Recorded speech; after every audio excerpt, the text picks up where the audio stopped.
One of the big chess legends, Mikhail Botvinnik, wasn't only a great strategic player, he was also world champion multiple times, and he's considered the father of the Russian school of chess.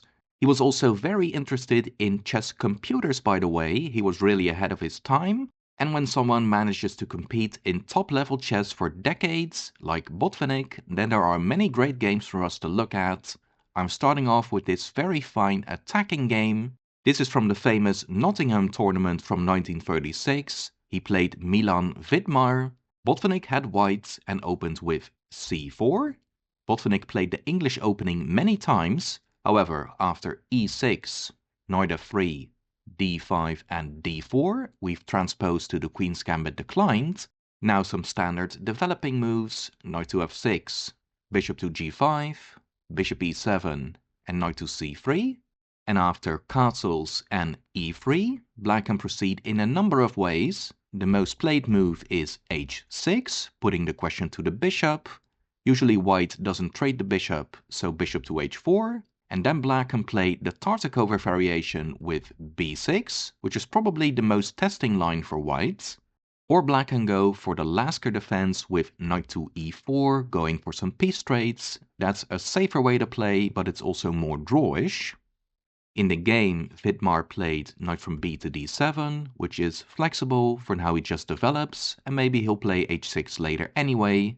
And here Botvinnik simply developed the bishop immediately, which is definitely not the most common move. Usually white plays waiting moves like rook to c1 and queen to c2, waiting to see if black will take on c4, and if black does, then white can recapture with the bishop in one move.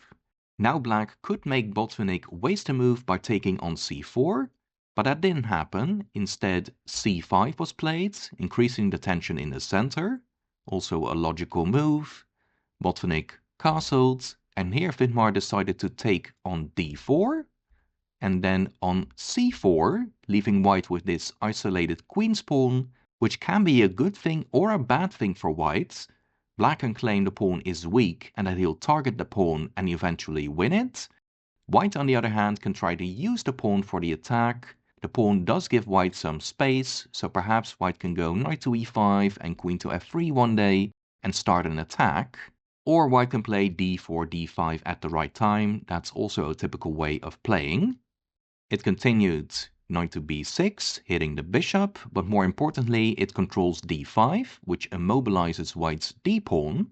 Bishop b3, bishop d7, planning bishop to c6 and control d5 even more. But now queen to d3 by Botvinnik. Maybe he'll create a battery with bishop to c2, knock out the knight on f6 and mate on h7. Knight from b to d5 therefore guards his colleague on f6, very solid. But then knight to e5, remember that knight on d5 used to be on d7, but when black played knight to b6, he did lose control over e5, and Botvinnik makes use of that now. Bishop to c6, as planned, rook from a to d1, and here Vidmar started to go wrong. Now this didn't happen, but black could have played rook to c8, for example, and if white plays the desirable bishop to c2, then knight to b4 ensures black can trade the knight for that dangerous bishop. And if white plays a better move like queen to h3, basically going for the same plan of attacking h7, then black can play, for example, knight to d7, hoping to trade. But then white can flick in this move first, bishop to c2, threatening mate. And even though it looks kinda annoying for black, after rook to e8, in fact, white doesn't have a real attack, and black can probably simply challenge white's bishop later with bishop to f8. So rook to c8 would be okay for black. However, instead of rook to c8, Vidmar went knight to b4, which doesn't really do anything. White wants to move the queen anyway. So after queen to h3, all that happened is that black made the knight worse, and white moved the queen to another good square. Maybe black should have moved the knight back to d5 immediately. Instead, bishop to d5 was played. And unfortunately for black, after knight takes d5, the most natural move in the position and the move I advertised a moment ago, in this case that move is bad. I'll show what happened in the game first, then I'll briefly go back. Vidmar took with the knight that was offsides. You want to recapture that way to bring the knight back in the game, but this allows a very strong plan. Botvinnik first played f4, and after rook to c8 he went f5, and you can see how weak the e6 pawn is, especially with the queen also putting pressure on it from h3. Now, if we briefly go back, that's why black should have taken with the knight on f6. Now black threatens to take white's bishop. f4 then guards the bishop, but of course after, for example, knight to c6, white cannot go f5 anymore because the bishop is hanging. But Vidmar used the other knight, and so f5 is possible, and it's looking very bad already. Black doesn't want white to take twice on e6, so pawn takes f5.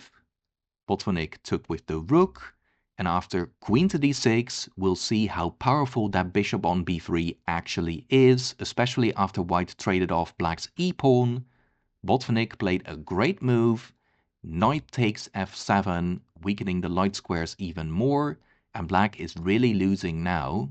It's still best to take the knight, which Vidmar did, but white has a number of strong continuations now. Botvinnik went for bishop takes f6. Now, if knight takes f6, then white wins material with rook takes knight, and after the recapture, the rook is dropping on c8 and white's winning. Black took with the bishop instead, but the problem with that is that the knight on d5 is hanging now, and after queen to c6, another nice move by Botvinnik, rook to d6. If queen takes rook, then queen takes c8 check, and after queen to f8, queen takes b7, and again white is winning. Therefore, queen e8 instead, but now a simple winning move, rook to d7, and Vidmar resigned. White's threatening to simply win the rook on f7 because of the pin. If simply king to h8, then rook takes f7, completely winning for white. And if instead queen takes rook, then white is already up a queen for a rook, but it gets even worse.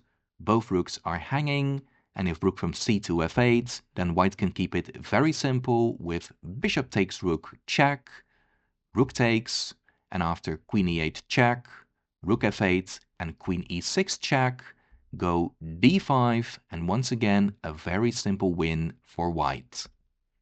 Very impressive and very entertaining win by then future world champion Mikhail Botvinnik. Let's briefly go back and check some key moments. So after they opened with a standard queen's gambit declined, black decided to trade pawns on d4 and c4, leaving Botvinnik with this IQP, even though that can be a real asset in white's attack. Then at this point, Vidmar started to go wrong with this knight to b4 move, chasing the queen to a good square on the king side. But the real trouble started after black recaptured with the wrong knight, which allowed f4 and then f5, putting tremendous pressure on the light squares. And Botvinnik knew exactly how to exploit the light square weaknesses, and after this nice combination, black lost very quickly, giving us this great miniature. So do let me know in the comments if you also enjoyed this game. If you did, you do me a big favor by simply liking the video. It's that simple. Feel free to check out many more games in the playlist, and I'll be seeing you guys again soon, and take care.